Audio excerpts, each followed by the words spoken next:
ஒவ்வொருவரும் ஆத்மாவை தூய்மையாக வைத்திருந்தால் நிச்சயம் நிம்மதியாய் வாழ முடியும். அதுவே தெய்வீகமாகும். தியானத்தின் மூலம் நாம் ஆத்மாவை அறிய முடியும்.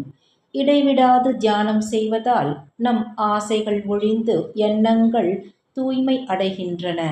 அனைத்து ஜீவனுக்குள்ளேயும் ஈசன் உறைந்துள்ளார். நம்முடைய அறுதி லட்சியத்தை நிச்சயமாக நாம் அடைய ஈசனை தியானிப்பதே வழி.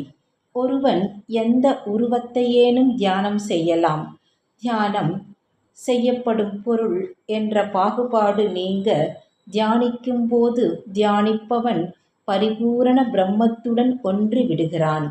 என்னை தேடிக்கொண்டு தொலைதூரமோ அல்லது எங்கெங்கோ நீங்கள் செல்ல வேண்டிய அவசியம் இல்லை.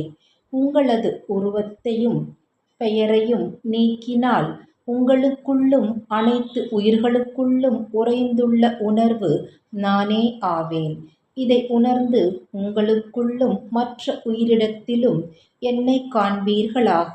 இதை நீங்கள் தொடர்ந்து கடைபிடித்து வந்தால் என்னுடன் ஒன்றாகும் நிலையை அடைவீர்கள்.